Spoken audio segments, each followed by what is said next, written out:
En la presente clase revisaremos las técnicas de laboratorio que nos pueden apoyar en el diagnóstico de infecciones bacterianas y virales.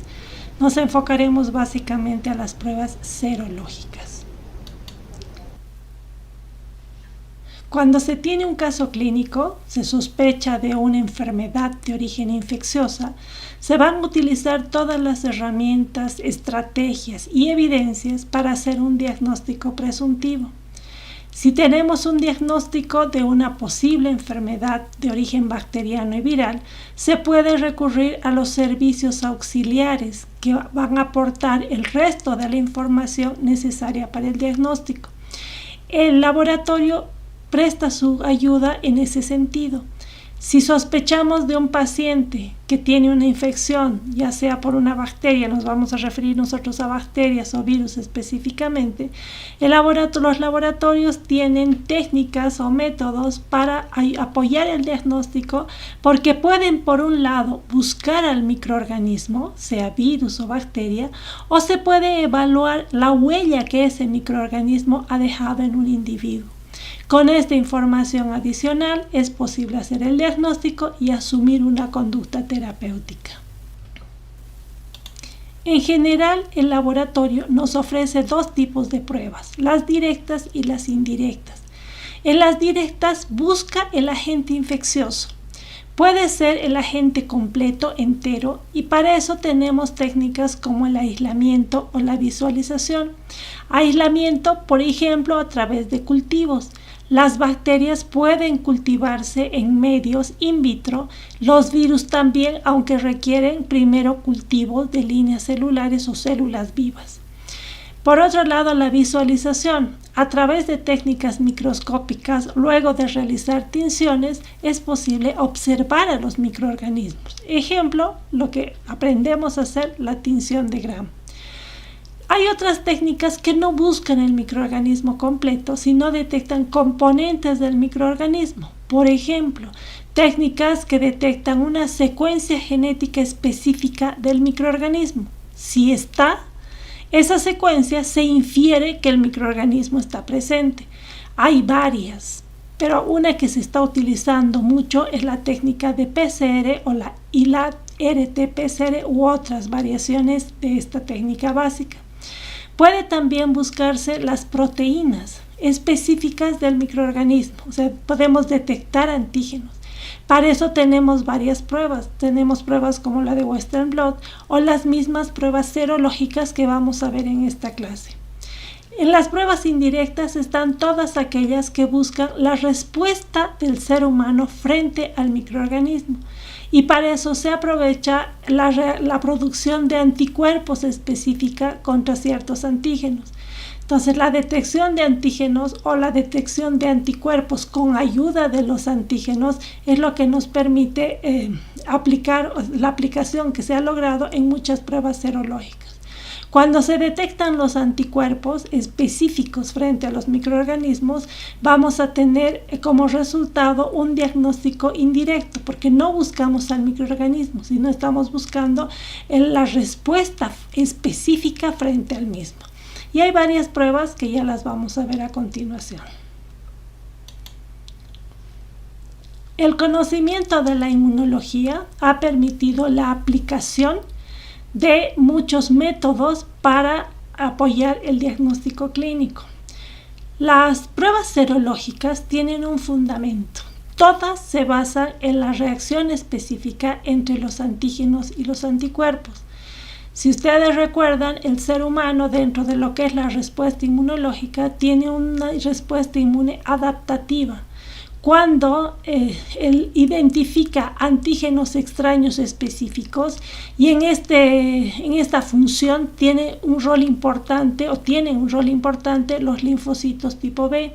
Estos linfocitos, por un lado, van a ser sensibilizados por antígenos específicos que interaccionan con receptores que están en su membrana.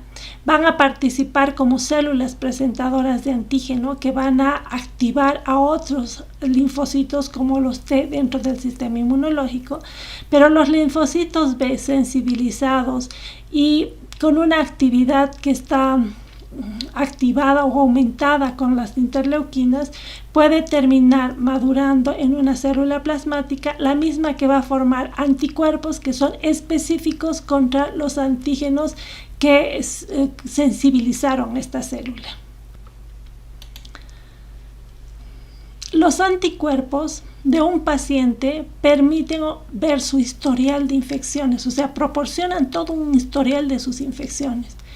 Las pruebas serológicas, que son las que vamos a ver en esta clase, permiten identificar, por un lado, el agente responsable de la infección. Esas son las técnicas directas que se basan en la reacción antígeno-anticuerpo, pero también nos permiten identificar los anticuerpos específicos que se generaron contra el agente responsable de la infección. Estas pruebas corresponden a un diagnóstico indirecto. Es posible, mediante el estudio de estas respuestas inmunes, evaluar la evolución de una infección. Es posible también determinar la naturaleza, si es infección primaria, si es una reinfección, si es crónica, etc.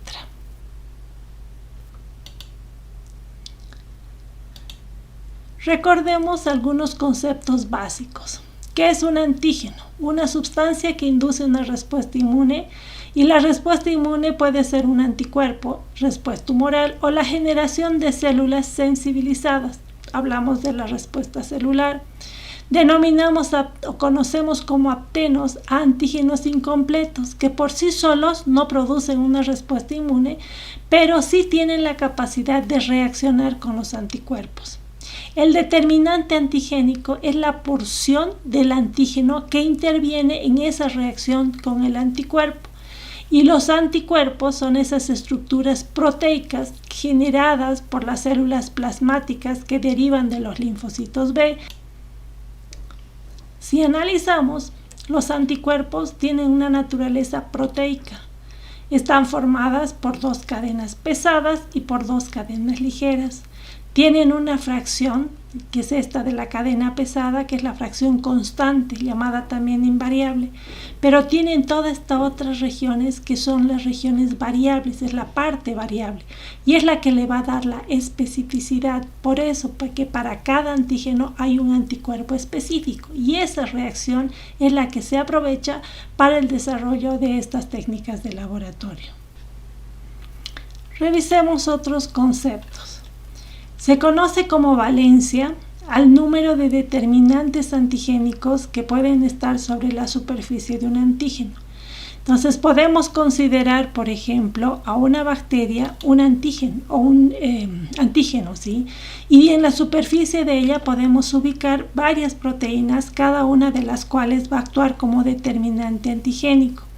Tenemos aquí, por ejemplo, los antígenos, que son los componentes de la pared celular de una bacteria, y vamos a ver que los anticuerpos van a ser específicos contra esos determinantes antigénicos. Estos pueden unirse de forma diferente. Algunos establecerán una relación de alta afinidad y otros de baja afinidad. Todos esos conceptos se consideran dentro del diseño de las técnicas serológicas. Dependiendo del objetivo de la prueba, podemos utilizar anticuerpos como reactivos o antígeno como las variables analíticas. Conceptos importantes de mencionar. Título: es la cantidad de anticuerpo disponible para su reacción en un método inmunológico específico. En otras palabras, es la dilución máxima del anticuerpo que va a poder dar una reacción detectable para un método específico y siguiendo un procedimiento inmunológico determinado. La afinidad es la fuerza de unión del antígeno con el anticuerpo y eso va a variar, porque han visto que pueden ser de alta o de baja afinidad. La especificidad es la capacidad de un anticuerpo de restringir su reacción a un grupo bien específico y definido de moléculas. En la reactividad cruzada va a haber una unión del anticuerpo con antígenos que están estrechamente relacionados a su antígeno original. Mediante las pruebas de laboratorio es posible cuantificar, primero, identificar y cuantificar las inmunoglobulinas. Usualmente, la primera inmunoglobulina que aparece en una respuesta primaria es la IgM y posteriormente en una secundaria aparece más la IgG. Normalmente, la detección de IgM en gran parte de las patologías refleja una infección reciente. Y a veces simplemente el hecho de detectar un título elevado de estas inmunoglobulinas ya nos dan un diagnóstico de infección. Por ejemplo, IgM, infección reciente. Los títulos de IgG generalmente se presentan luego de esta respuesta primaria y por sí solos muchas veces nos indican más una infección pasada. Otro concepto importante que hay que mencionar en la detección de anticuerpos como método de diagnóstico es la seroconversión. En algunas patologías es importante cuantificar el título de anticuerpos en una respuesta inicial, generalmente en la fase aguda, y se hace una segunda cuantificación de anticuerpos tiempo después, tiempo que es variable dependiendo de la enfermedad o de la infección. Esto generalmente se hace ya en la fase de convalecencia y luego se comparan los niveles. Si hay un aumento 4 veces del valor original, se conoce como seroconversión y ese es el criterio que se emplea en el diagnóstico de muchas enfermedades de origen infeccioso. Otra cosa que tenemos que diferenciar es qué significa que son los anticuerpos policlonales, o sea, tenemos que diferenciarlos de los anticuerpos monoclonales. Los policlonales son preparaciones heterogéneas de anticuerpos que pueden reconocer diferentes epitopos individuales en un solo antígeno. En cambio, los anticuerpos monoclonales son el grupo de anticuerpos que reconocen los epitopos individuales en un antígeno. Los anticuerpos monoclonales pueden producirse o generarse bajo condiciones de laboratorio. Hay diferentes estrategias y una de ellas es la siguiente. Pueden tomarse animales de experimentación como un ratón, se hace la inyección con un antígeno específico, después de un tiempo se extirpa el vaso y se sacan las células, se hace una suspensión de células del vaso. Aquí vamos a encontrar linfocitos B que tienen la capacidad de producir anticuerpos contra el antígeno inyectado. Luego esta suspensión se va a combinar con células de mieloma que han sido cultivadas. Son linfocitos B cancerosos que tienen la capacidad de multiplicarse pero que han perdido la capacidad de generar anticuerpos. Una vez que se hace la mezcla, muchas veces se combinan las células del mieloma con el vaso y generan lo que se conocen como las células híbridas. Esta mezcla de células va a ser cultivada en medios selectivos que van a impedir el crecimiento de las células del mieloma o vasos separadas y van a seleccionar el crecimiento de las células híbridas. Estas células híbridas van a crecer, van a proliferar en unos clones que se denominan hibridomas. Y estos hibridomas son aquellos que se seleccionan, mejor dicho, aquellos hibridomas que producen anticuerpos monoclonales específicos que son los deseados. Estos hibridomas se seleccionan, se cultiva y de esa manera se obtiene gran cantidad de anticuerpos monoclonales que pueden ser utilizados para técnicas de diagnóstico o para el tratamiento de ciertas patologías. En resumen, tenemos las bases del diagnóstico serológico. Primero, se aprovecha la capacidad del sistema inmunológico de distinguir lo propio de lo extraño. La especificidad, porque antígenos extraños pueden inducir anticuerpos, pero que son específicos contra ellos.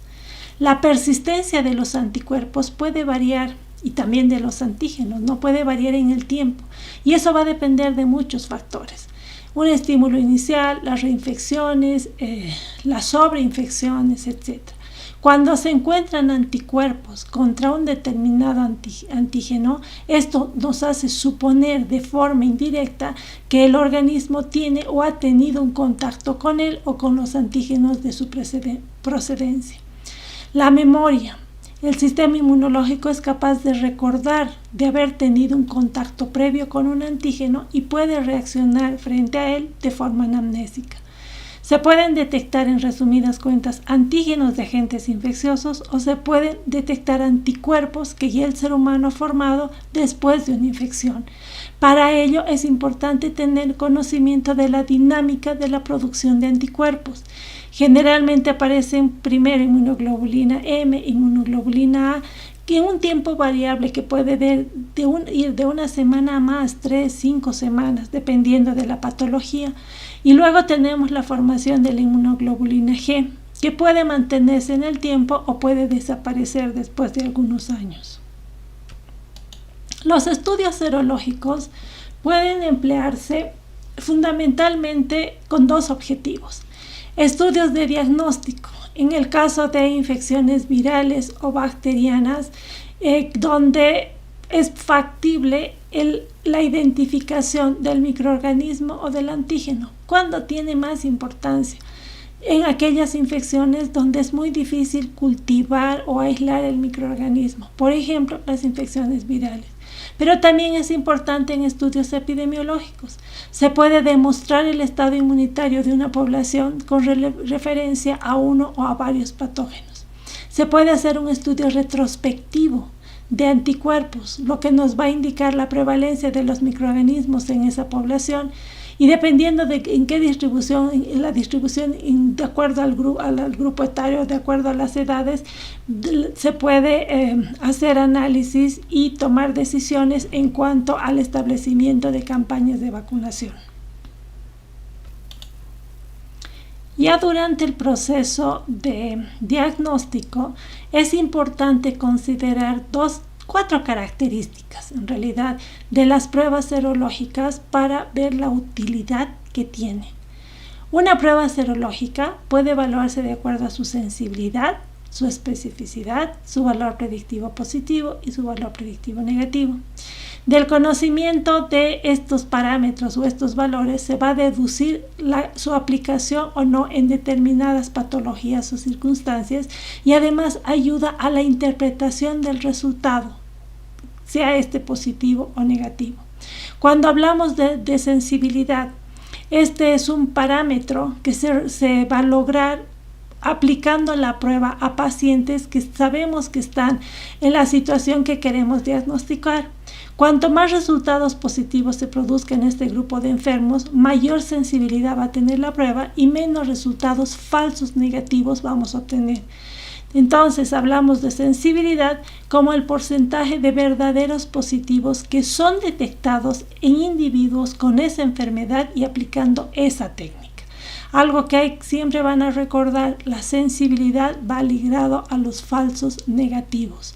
Cuanto más alta la sensibilidad, menor cantidad de falsos negativos. El otro parámetro que siempre hay que considerar es la especificidad de la técnica. Este se va a obtener midiendo o realizando la prueba en grupos de personas que no padecen de la enfermedad que queremos diagnosticar con esa técnica. La especificidad entonces se refiere al porcentaje de verdaderos negativos que serán detectados en pacientes sanos y con esa prueba. Las pruebas apropiadas son capaces de dar escasos falsos positivos. Por lo tanto, la especificidad la relacionamos con los falsos positivos. Cuanto más alta la especificidad, menor cantidad de falsos positivos nos va a dar la técnica. Los otros parámetros son los valores predictivos positivo o negativo.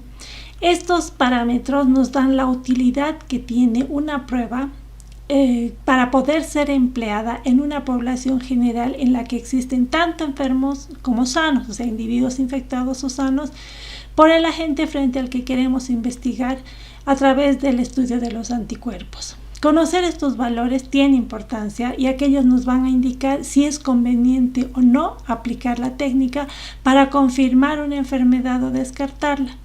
Valor predictivo positivo se define como el porcentaje de resultados verdaderamente positivos obtenidos con esa técnica cuando la aplicamos a una población general.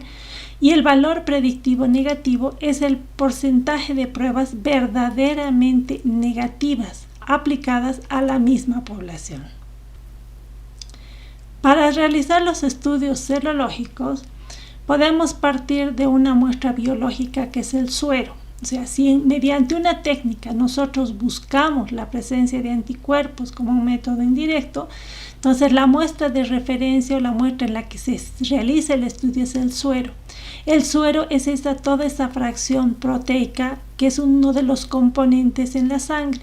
Entonces lo que se hace es tomar la sangre del paciente mediante punción, se coloca en un frasco, se permite que haya una contracción del coágulo de manera que es posible la separación de todos los elementos formes de esta fracción que se conoce como suero. Entonces se deja contraer, se centrifuga y de esa manera tenemos todo este sobrenadante que se conoce como suero. Toda la memoria inmunológica humoral, o sea, los anticuerpos, los vamos a poder detectar en esta fracción de la sangre. En base a lo que hemos mencionado, se han desarrollado diferentes técnicas. Aquí tenemos una lista. El objetivo, se van a fijar que o es detectar antígenos o anticuerpos o ambas cosas, y tenemos los ejemplos en correlación a determinadas patologías. Podemos destacar lo que hemos oído hablar mucho durante esta última temporada, que es una prueba de ELISA, por ejemplo. Es una prueba que nos permite cuantificar antígenos o anticuerpos. Por ejemplo, podemos detectar antígenos de virus como el rotavirus o los anticuerpos contra el VIH. Y así tenemos de inmunodifusión, inmunofluorescencia, quimioluminiscencia, el ELISA, la transferencia por Western blot, el RIA, que es el radioinmunoanálisis, fijación de complemento, la inhibición de hemaglutinación, aglutinación con látex, inmunocromatografía, entre otras. Pero esto diríamos que son las pruebas más importantes. Pasemos a revisar de qué se tratan las pruebas. La inmunofluorescencia es una prueba, su fundamento antígeno-anticuerpo, pero se aprovecha la capacidad de algunas moléculas, algunas sustancias de fluorecer. Entonces, si se utilizan, por ejemplo, anticuerpos marcados como reactivo, podemos hacer la detección de las reacciones antígeno-anticuerpo por la emisión de una fluorescencia de moléculas marcadoras.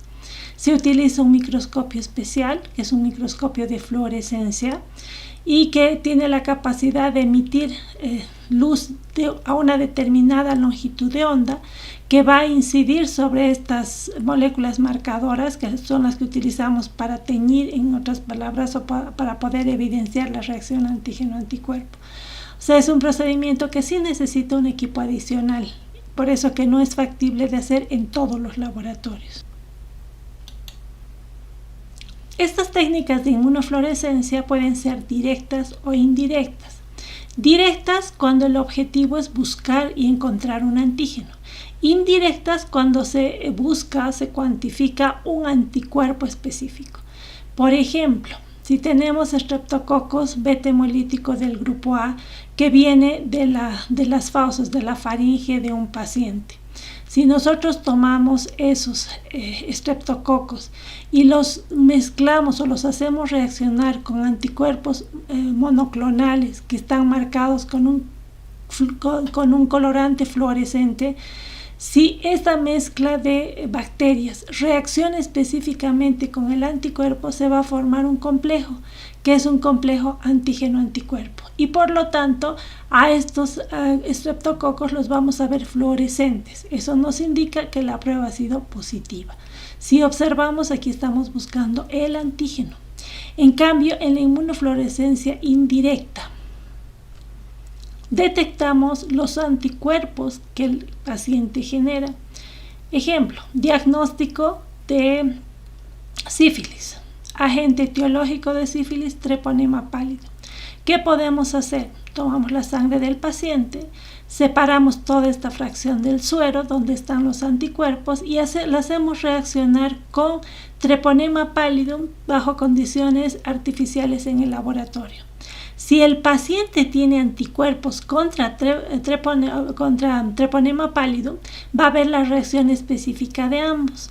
Y esto al final puede ser evidenciada por la utilización de un reactivo que son antianticuerpos. Fíjense, esto viene del paciente. Si el paciente es positivo, se establece la reacción. ¿Y cómo se puede evidenciar esto? Bueno, se hace reaccionar. Usualmente entre cada una de las etapas se hace un lavado, se lava bien. Si el paciente realmente tenía el antígeno, se forma complejo antígeno-anticuerpo, y el otro reactivo que se usa son anticuerpos, o sea, anticuerpos que se han generado, se han fabricado contra la fracción constante de los anticuerpos humanos, y se hace reaccionar.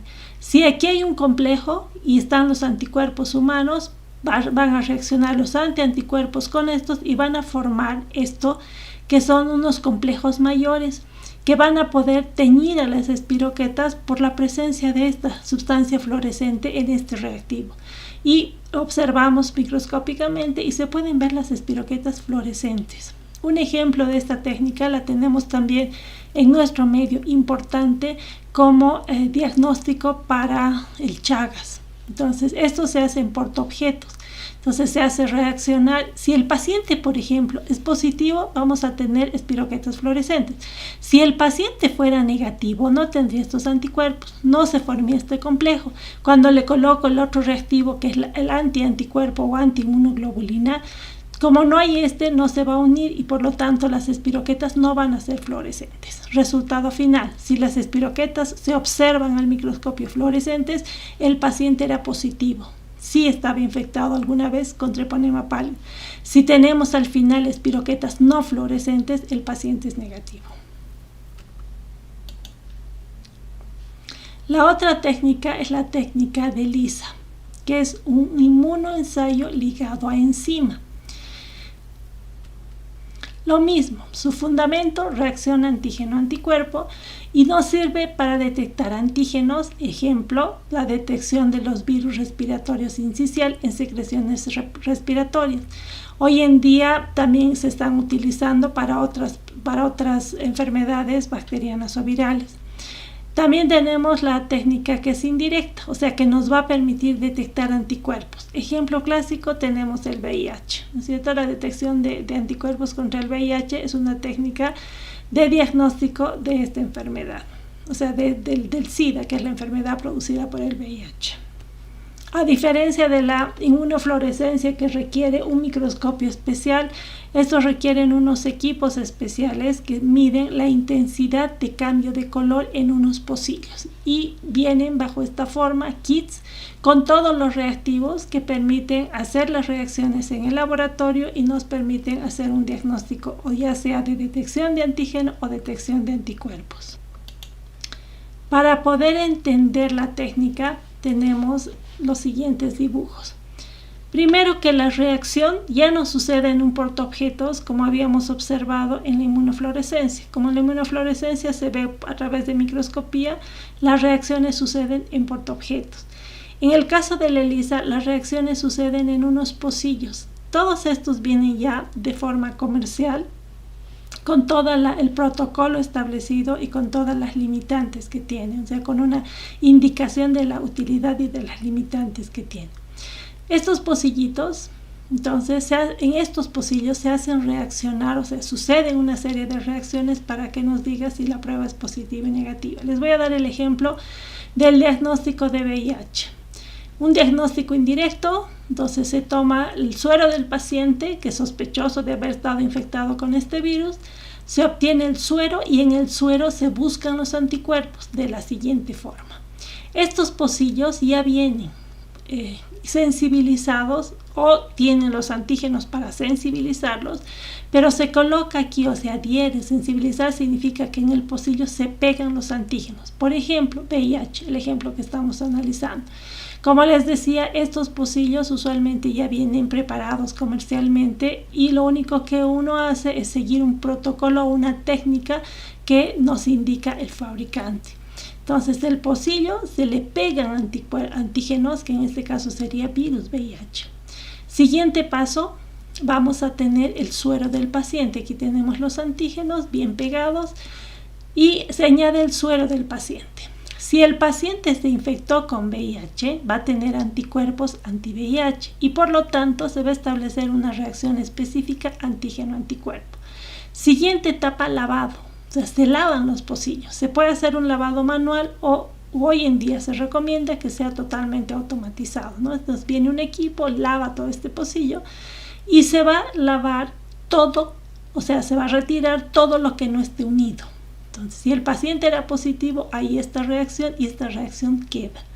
Siguiente paso, añadir el otro reactivo que traen estos kits, que son antianticuerpos. Pero esta vez los antianticuerpos, a diferencia de la inmunofluorescencia que estaba marcada con una sustancia fluorescente, estos antianticuerpos están marcados con una enzima. Si el paciente entonces era positivo, se estableció esta primera reacción. Si hay anticuerpos y hay esta fracción constante libre, los antianticuerpos se van a unir a estos. Siguiente etapa, lavar. Al lavar todo lo que no se unió se va a eliminar del pocillo, pero queda esto adherido. Siguiente etapa, se añade un sustrato para esta enzima de estos anticuerpos.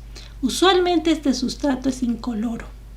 Si es incoloro y no encuentra la enzima, se va a mantener incoloro, pero en este caso hay una enzima. Entonces la enzima actúa sobre el sustrato incoloro y genera un producto que es coloreado y por lo tanto el pocillo cambia de color. Entonces, en esta técnica, en el ejemplo que hemos mencionado, si se siguen todos estos pasos y al final los pocillos cambian de color, significa que es positivo, que el paciente sí tenía anticuerpos y por lo tanto el paciente es cero positivo, está infectado con el virus VIH, en este ejemplo. ¿Qué pasa si el paciente era negativo? Entonces, hemos visto un ejemplo de paciente positivo. Los pasos los mismos. Se sensibiliza el pocillo o si ya está sensibilizado, empezamos en esta etapa. Aquí están los virus VIH, se coloca el suero del paciente, pero estamos considerando que nunca estuvo en contacto con este virus. Por lo tanto, no va a haber anticuerpos específicos. Siguiente etapa, se lava. Al lavar se va todo. Se añaden los anticuerpos. Como no hay anticuerpo adherido, no se va a unir a nada. Se lava nuevamente y se elimina todo. Siguiente paso, estamos siguiendo los pasos, si se fijan, lo mismo, ¿no? Se añade el sustrato. El sustrato es incoloro. Como no le pasa, no hay una enzima que actúe sobre ella, no le pasa nada, no hay reacción y por lo tanto se mantiene incoloro. Entonces, si yo saco los pocillos y si sé que cada pocillo representa un paciente, voy a decir que todos estos son negativos y estos al parecer son positivos. Pero si analizamos, la intensidad del cambio de color por esa reacción enzimática varía. Puede ir desde lo más intenso a lo menos intenso. Para poder establecer, por lo tanto, o cuantificar ese cambio de color, se utilizan los equipos que habíamos dicho que son los lectores de ELISA que les he mencionado. Y de acuerdo a eso se establece si pasa un punto de corte, es positivo o no. El ELISA puede ser, de acuerdo a lo que hemos observado, un método directo. Si se fijan en este, detecta la presencia de anticuerpos específicos en un individuo. Pero podemos utilizar la misma técnica para detectar antígenos. En el ejemplo que hemos mencionado, para entender lo que es un ELISA, hemos mencionado o descrito un ELISA indirecto, donde los pocillos están sensibilizados o aquí se ha absorbido un antígeno. ¿Ya? Entonces, ¿qué detecta? Anticuerpos. En cambio, si los pocillos son sensibilizados con anticuerpos específicos, es posible detectar los antígenos. Por la misma reacción, fíjense, si yo tengo un pocillo específico contra el antígeno X, coloco la muestra y en la muestra está el antígeno X, se establece esta unión específica antígeno-anticuerpo. Y en este caso el otro reactivo es un anticuerpo contra el antígeno X, pero es un anticuerpo que está marcado con la enzima. Si aquí había entonces antígeno, se establece esta unión, viene el antiantígeno que está marcado con una enzima, se pone el sustrato, cambia de color, que nos ha permitido detectar los antígenos y en esta técnica los anticuerpos.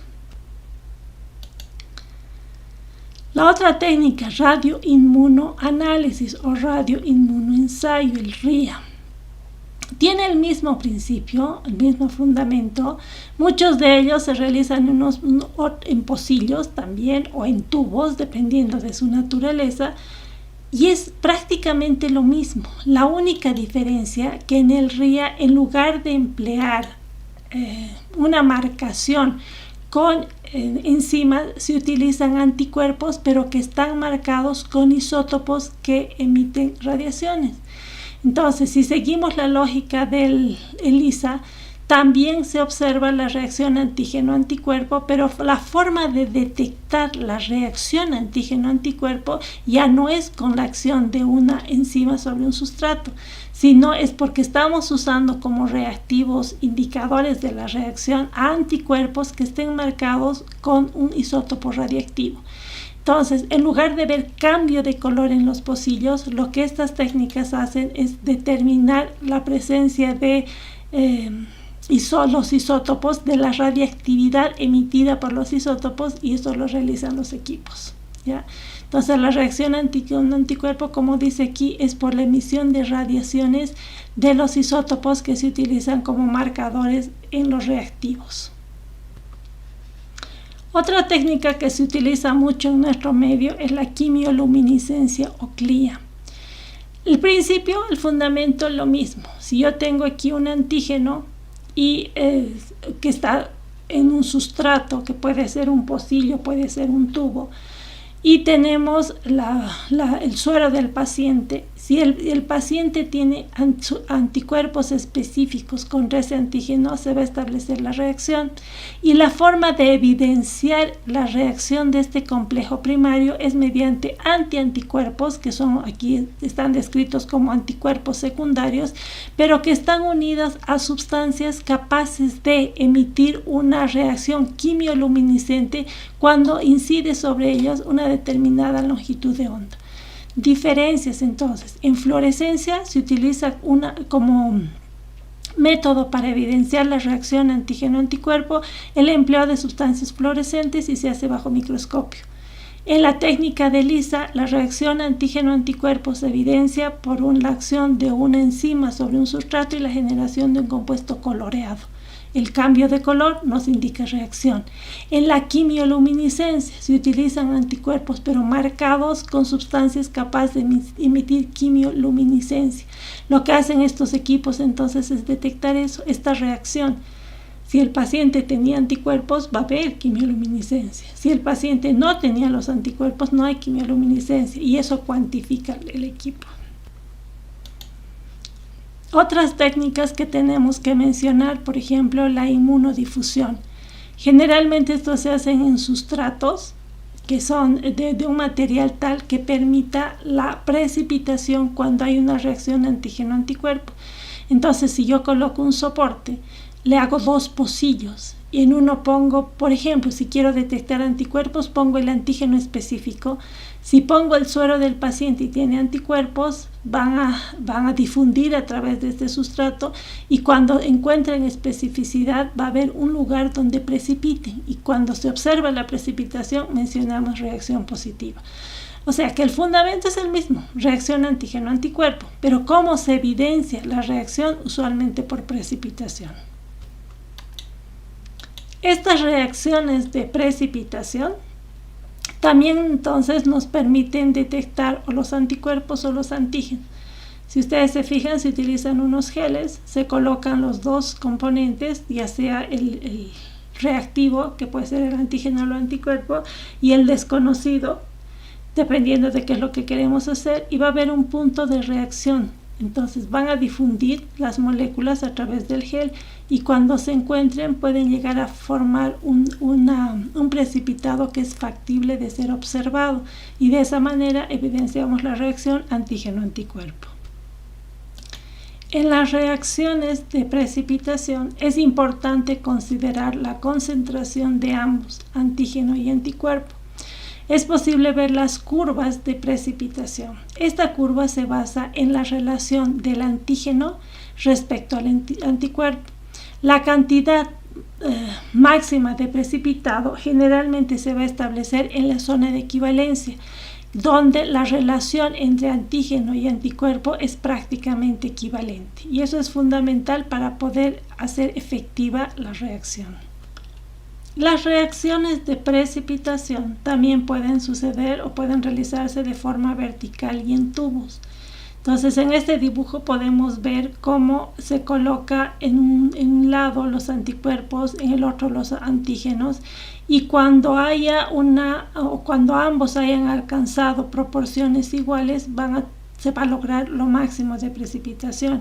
Y esta es la zona de equivalencia que hemos mencionado. Aquí podemos ver cómo se observa macroscópicamente, o sea, vemos el tubo y vemos la zona de equivalencia con el precipitado cuando la reacción es positiva. Otras técnicas que podemos mencionar son las técnicas de aglutinación. Hay muchas pruebas que se basan en este principio. Lo mismo, ¿no? Hay una reacción antígeno-anticuerpo. Pero en este caso, los anticuerpos, cuando están presentes, son capaces de reaccionar con los determinantes antigénicos que están presentes en células vecinas. Por ejemplo, bacterias, pueden utilizarse también eritrocitos. Y al realizar esto, se aglutina y eso se puede evidenciar macroscópicamente. Estas pruebas de aglutinación también permiten la detección de antígeno. Y esto se puede lograr mediante el empleo de unas partículas conocidas como camas de látex, ¿ya? Entonces, si nosotros tenemos un látex que está sensibilizado con anticuerpos, esto puede detectar antígenos. Entonces, aquí estamos utilizando un reactivo que tiene que tiene anticuerpos, y cuando encuentra antígenos va a dar una reacción positiva y una agrupación de estas estructuras de látex, lo que puede ser observada a simple vista. Por ejemplo, tenemos acá una reacción negativa donde no hay una bacteria que es el Streptococcus beta-hemolítico. Esta es una técnica que se emplea mucho, por ejemplo, para el diagnóstico o para la determinación de especies bacterianas. Si yo tengo una bacteria, no sé si es el Streptococcus del grupo B, hago reaccionar con anticuerpos que vayan contra el grupo B. Entonces, si es del grupo B, sucede esto. Fíjense, una aglutinación, una agrupación de esas partículas de látex, lo que se evidencia macroscópicamente. Aquí digo positivo y aquí negativo porque no ha habido ninguna reacción de ese tipo. Lo que ya hemos mencionado, las pruebas de aglutinación. Pueden utilizarse microesferas de látex que estén sensibilizadas con antígenos, que es lo que va a buscar anticuerpos en el paciente, por ejemplo, IgM. Si yo tengo estas microesferas de látex sensibilizadas con anticuerpos, lo que voy a poder detectar son antígenos especiales, o específicos, mejor dicho. De esta manera puedo detectar o anticuerpos en un paciente o los antígenos a través de estas reacciones de aglutinación que pueden ser observadas incluso macroscópicamente y no requieren equipos especiales. Ahora, cuando se utiliza en el proceso de aglutinación como un sustrato para sensibilizar y para poder hacer la reacción a los glóbulos rojos, el proceso se llama hemaglutinación, porque en realidad lo que observamos es la aglutinación macroscópica de eritrocitos. Un ejemplo de prueba de hemaglutinación es la determinación de grupo sanguíneo. Entre los procesos de hemaglutinación tenemos el HAI, que le llaman hemaglutinación indirecta. Se realiza usualmente en unos pocillos. En estos pocillos se usa como reactivo glóbulos rojos sensibilizados, generalmente lo obtienen de ovejas, sensibilizados con un antígeno. Por ejemplo, se utiliza la hemaglutinación indirecta en el diagnóstico de Chagas, que vamos a tomar como ejemplo aunque sea un parásito. Vamos a tener glóbulos rojos y vamos a hacer interaccionar glóbulos rojos que tienen antígenos de tripanosoma con el suero del paciente. Si el paciente es positivo, va a tener anticuerpos anti estos antígenos y por lo tanto se va a unir a los glóbulos rojos y va a formar una especie de red que después de un tiempo sedimenta en la base y eso se conoce como manto.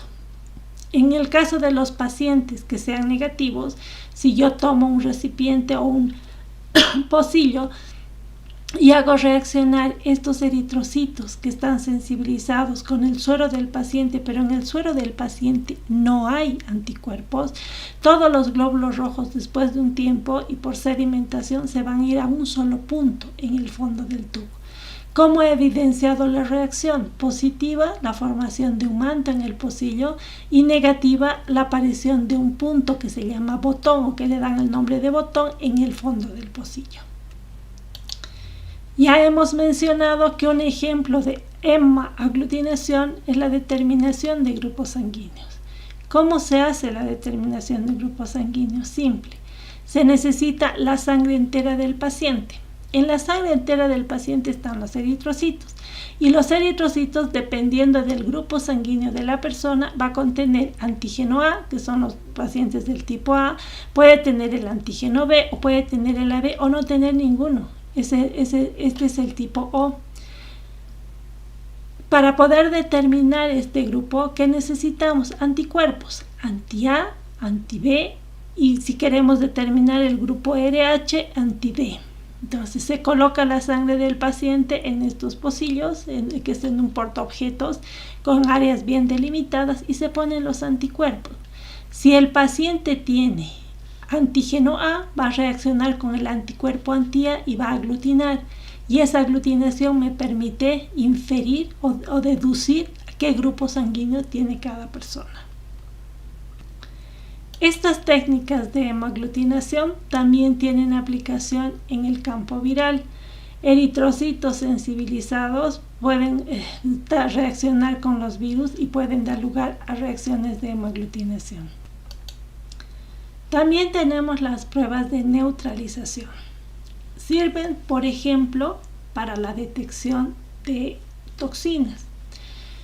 Por ejemplo, si tenemos un cuadro clínico, está producido por un microorganismo, vamos a suponer una bacteria, que tiene la capacidad de producir toxinas. Muchas veces se detecta la bacteria, pero es necesario confirmar si se produjo o no la toxina y si es que la toxina está causando el daño. ¿Cómo se puede lograr esto? Se toma una muestra donde se sospecha que hay toxina y se coloca en contacto con una célula susceptible a la toxina. Si están las toxinas, va a haber una célula dañada por esta y por lo tanto hay una alteración de esta célula. ¿Cómo podemos confirmar que el daño de esta célula estuvo producido por estas toxinas? Bueno, se repite el ensayo y se coloca las moléculas de la toxina, o sea, sería la muestra en este caso, más anticuerpos monoclonales específicos contra la toxina más la célula. Si realmente existe la toxina va a ser neutralizada por los anticuerpos y al ser neutralizada ya no actúa sobre la célula. Efecto final, la célula intacta. Mediante estos dos tipos de reacciones nosotros podemos demostrar la presencia de una molécula de toxina. La otra prueba es la de fijación de complemento. El fundamento es el mismo, reacción específica antígeno-anticuerpo. Nos permite detectar, por ejemplo, anticuerpos contra una determinada patología. Les voy a poner un ejemplo, anticuerpos anti-streptolicina, en el caso de infecciones estreptocócicas.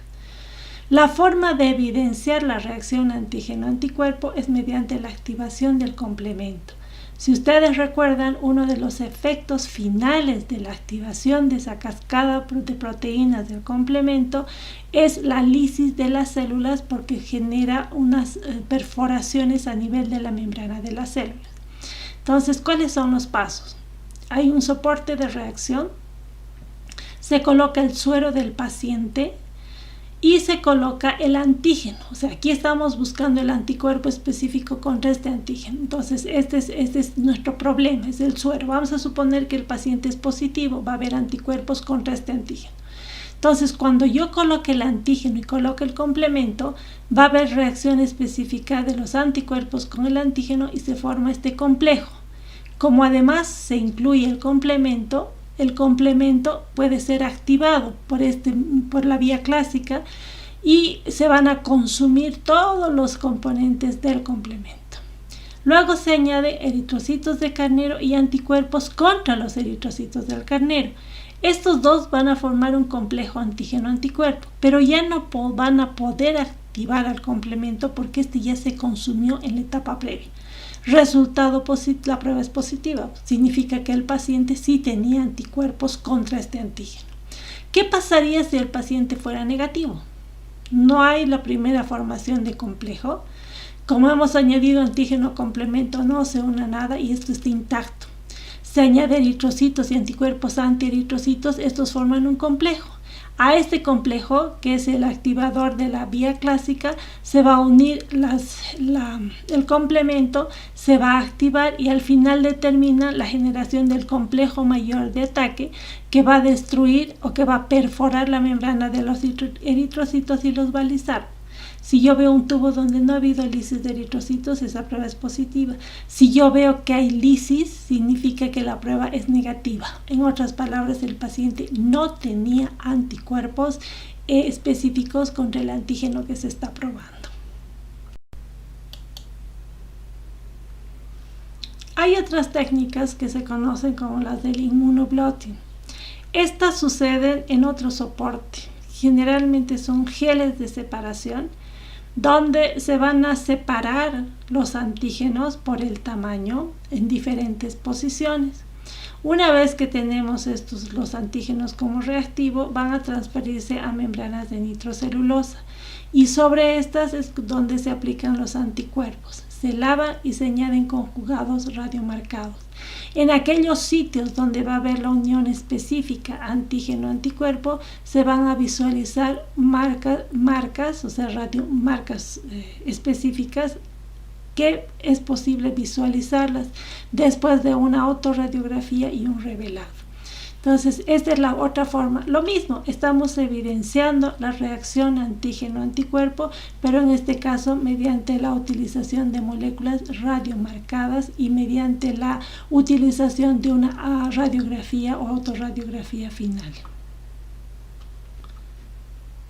Las técnicas de Western blot tienen el mismo principio. Se utilizan un soporte de nitrocelulosa, se hacen correr una serie de proteínas y luego se establece la unión de estas proteínas, o sea, se hace una separación, ¿no?, a través de una electroforesis en estos geles, pasa a una nitrocelulosa y luego se hace interaccionar esto, por ejemplo, con el suero del paciente.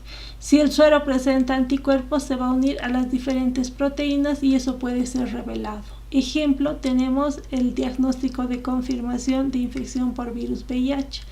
En estas tiras se hacen correr y se separan por tamaño las diferentes proteínas que son del virus. Y estas cintas se ponen en contacto con el suero del paciente y se ve anticuerpos a qué antígenos hay. Por ejemplo, aquí tenemos varias bandas que nos indica que este paciente que tenía VIH tiene anticuerpos contra los varios determinantes antigénicos del virus. Y viendo el patrón es posible hacer el diagnóstico de confirmación de esta enfermedad. Otra prueba serológica que se usa y se está usando mucho para el COVID hoy en día es la inmunocromatografía, ¿ya? Estas técnicas de manera práctica vienen o se realizan en estos cassettes, que si ustedes se fijan tienen dos zonas y tiene un área o una ventana donde se coloca la muestra.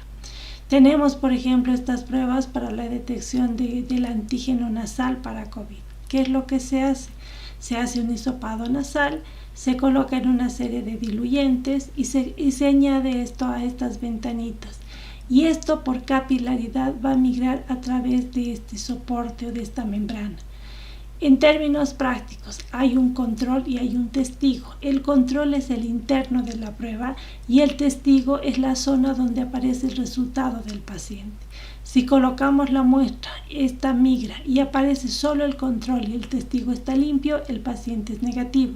Si hacemos el mismo procedimiento, pero aparece una marca acá, como vemos, entonces el paciente es positivo. ¿Cómo podemos explicar esta técnica? Estas son las membranas, o sea, si yo agarro un cassette y lo abro, acuérdense que tiene una ventanita donde se coloca la muestra.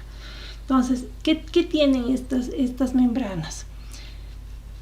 Vista lateralmente, esta es la membrana, Vamos a suponer que tenemos una muestra de un DS o de tejido. Vamos a suponer que es una muestra que se ha obtenido de una secreción nasofaríngea de un paciente sospechoso de tener el SARS-CoV-2. Se toma la muestra. Vamos a suponer que el paciente es positivo. Aquí tenemos el virus.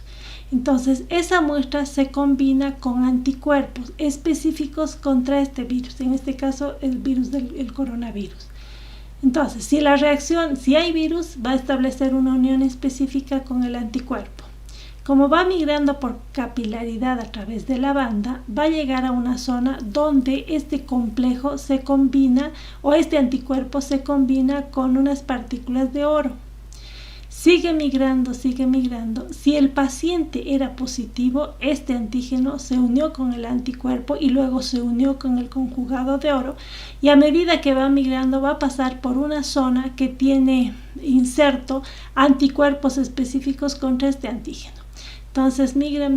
Si el paciente es positivo, vamos a tener este complejo. Y al migrar por esta zona, va a quedar marcada en esta zona, a esta altura, y esto es lo que se ve como una banda del paciente. Estos complejos, para evidenciar que están bien formados y no hubo otro problema, van a ser captados por otras bandas, por otros anticuerpos contra estos anticuerpos, que nos va a dar la banda de control. Si se ponen a pensar, si el paciente fuera negativo, ¿qué va a suceder? Solamente se va a formar esto. O sea, estos anticuerpos ya no se pegaron al antígeno, no van a pegarse en esta zona, sino que van a seguir avanzando y sí van a poder pegarse en la banda de control. Es por eso que en estas ventanas que se lee, el control siempre debe darles una marca, pero el paciente puede darles o no. Si da una marca aquí, es que el paciente era positivo. Si no da una marca aquí, el paciente era negativo. Si se dan cuenta, hay muchas técnicas. Hay una gran variación con respecto a la sensibilidad o a la especificidad. Valor predictivo positivo o valor predictivo negativo. Y es importante conocer estas cualidades de las técnicas para poder tomar una decisión y para poder pedir o solicitar esta prueba de manera que sea un apoyo y no sea una desventaja en el diagnóstico. Pero ¿de qué va a depender? Va a depender mucho del conocimiento de la evolución de la infección. El ejemplo típico lo tenemos hoy en día con la enfermedad del COVID-19 producido por el SARS-CoV-2. Entonces, ¿qué técnica debemos aplicar? Todo depende del estadio en el que esté el paciente. Si nosotros analizamos de acuerdo a la evolución de la enfermedad, en la primera etapa vamos a tener gran cantidad de virus a nivel de la faringe y de la orofaringe. Por eso es que las técnicas que detectan el antígeno, o el material genético, vale decir la RT-PCR o las pruebas de antígeno nasal que se hacen, van a ser útiles durante esta primera etapa. Porque aparece el ARN, fíjense, y luego va pasando el tiempo y el virus va a desaparecer de la región. Y los antígenos van a detectarse fundamentalmente la la segunda semana. Ya algunos han establecido que podríamos establecer hasta el día 21, pero en realidad tiene más utilidad durante la primera semana. El PCR puede tener utilidad un poco más allá, como promedio hasta el 14, máximo hasta el día 21. Y luego recién podemos detectar la presencia de anticuerpos. Eso significa que si yo quisiera o tengo un paciente, quiero hacer el diagnóstico, el paciente ha empezado con síntomas. El día de ayer, por ejemplo, las pruebas serológicas no me van a servir. ¿Por qué? Porque hay que darle un tiempo para que los anticuerpos se formen y las técnicas que hemos mencionado las detecten. Pero sí, en las primeras etapas podemos buscar el virus porque está multiplicándose, hay una buena carga viral y puedo detectar o el material genético o las proteínas. Entonces hay que tener conocimiento no solo de la evolución natural de la enfermedad, también tenemos que tener en cuenta cómo a lo largo del tiempo va apareciendo la respuesta inmune. Y no solo eso, sino que tenemos que evaluar las condiciones o las características que hemos mencionado de cada una de las pruebas. Hoy en día, ¿qué es lo que se está haciendo? Serología para anticuerpos de SARS-CoV-2, pero solamente después del día 14, que nos va a dar algún resultado. La prueba gold standard sigue siendo la técnica de RT-PCR. La detección durante los primeros días máximo, y hemos visto hasta el día 21, como promedio el día 14, desde el día 1 hasta el día 14, es la detección del material genético que nos va a permitir inferir que está el virus, nos va a permitir establecer la presencia del virus en esta región. Y si detectamos los anticuerpos, ¿a través de qué técnicas? Inmunocromatografía muy utilizada, ELISA o quimioluminiscencia, que es lo que estamos haciendo hoy en día. Y como hemos mencionado, no es suficiente conocer todos esos estadios, sino que también hay que conocer las características de cada una de las pruebas. Acuérdense que les he dicho que es importante conocer la sensibilidad y la especificidad. Y acuérdense lo que hemos mencionado, a mayor sensibilidad, menor cantidad de falsos negativos. A mayor especificidad, menor cantidad de falsos positivos, ¿ya? Y en el caso del COVID-19, ¿qué es lo que se ha visto? Que la sensibilidad, por ejemplo, va a disminuir o va a aumentar en función al estadio en el que esté el paciente. Estos son ejemplos de pruebas que permiten la detección de inmunoglobulinas como la IgG y la IgM. Y fíjense que una vez que empieza la enfermedad, antes de los 7 días, la sensibilidad puede ser del 30% nada más, o sea que vamos a tener como un 70% de falsos negativos. Pero a medida que pasa el tiempo, después del día 14, o sea, si estamos hablando después de 2 semanas, fíjense cómo aumenta la sensibilidad. Y lo mismo pasa con la IgM. Por lo tanto, la misma prueba puede tener diferente sensibilidad a diferentes tiempos. Y eso es lo que hay que considerar para interpretar adecuadamente las pruebas.